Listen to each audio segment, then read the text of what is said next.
sukses tidaknya sebuah perhelatan demokrasi itu sangat ditentukan sejauh mana sinergitas antara lembaga, baik lembaga penyelenggara, kemudian lembaga pengawasnya, maupun DKPP itu sendiri.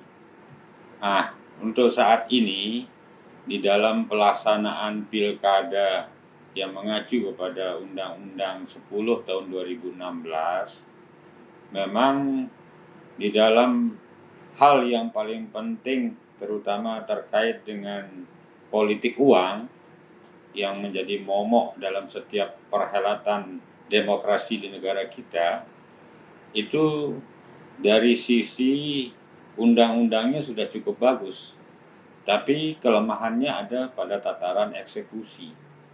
Nah, inilah yang harus segera dibenahi untuk menyongsong pilkada 9 Desember tahun 2020 yang akan datang, supaya koordinasi antara lembaga satu dengan lembaga yang lain di dalam pengawasan pilkada itu sendiri bisa berjalan dengan baik. Efektivitas pengawasan di dalam pilkada harus ditandai dengan serius bekerjanya Bawaslu, kemudian baik yang di tingkat provinsi maupun di tingkat kabupaten, yang nantinya akan dibantu oleh aparatur pengawasan yang lain yang ikut di dalam pengawasan pilkada itu sendiri. Karena kalau kita lihat di dalam setiap perhelatan pesta demokrasi seperti pilkada, kemudian kalau di desa itu ada pilkades, politik uang itu sangat marak sekali. Kadang-kadang seorang calon itu memberikan dana atau politik uang itu per kepala untuk memenangkan sebuah pertarungan. Nah, kalau ini dibiarkan, maka makin menunjukkan rendahnya kualitas demokrasi di negara kita. Kita ingin bahwa dari hulu sampai hilir dalam proses politik yang terjadi itu, baik dari tataran pelaksanaannya, kemudian pengawasannya, kemudian output yang dihasilkan harus betul-betul bisa berjalan dengan baik. Karena bagaimanapun seorang pemimpin yang baik bisa dihasilkan dari hasil proses demokrasi yang baik pula. Kita ingin di negara kita ini sesuai dengan agenda reformasi tata kelola pemerintahan yang baik, efektif, dan berwibawa, maka agenda-agenda politik seperti pilkada, kemudian pemilu legislatif, pilpres itu harus betul-betul berjalan sesuai dengan prinsip-prinsip demokrasi yang ada.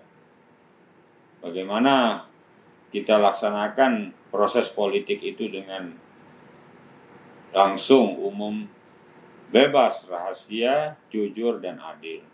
Nah, itulah yang menjadi harapan kita. Sehingga pada pilkada yang 9 Desember tahun 2020 di tengah situasi pandemi COVID ini, kami harapkan pengawasan dari Bawaslu itu harus betul-betul dikuatkan ataupun ditingkatkan. Karena yang perlu diantisipasi di tengah situasi COVID sekarang ini adalah jangan sampai calon di dalam kontestasi pilkada itu memanfaatkan momentum COVID, terutama yang terkait dengan bantuan sosial. Jangan sampai calon itu numpang di balik bantuan. Ditahu masyarakatnya membutuhkan bantuan, kemudian bantuan itu seolah-olah digunakan untuk kepentingan pribadi si calon tersebut. Ini yang tidak boleh terjadi. Sehingga pengawasan harus kita perketat.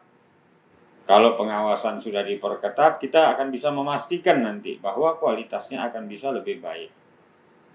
Nah, oleh karena itu, di dalam perhelatan pilkada nanti, pengaduan-pengaduan dari masyarakat ini harus betul-betul ditindaklanjuti oleh pengawas dari pilkada itu sendiri. Dalam hal ini ada Bawaslu, ya, baik di tingkat provinsi, kemudian di tingkat kabupatennya, supaya betul-betul diseriusi setiap pengaduan yang ada.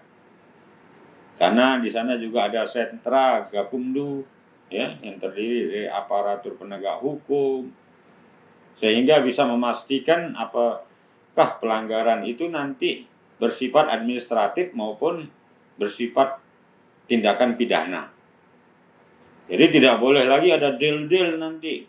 Kalau memang itu terkategorikan sebagai pelanggaran yang sifatnya tindak pidana, ya segera saja diputuskan secepat-cepatnya oleh aparat penegak hukum.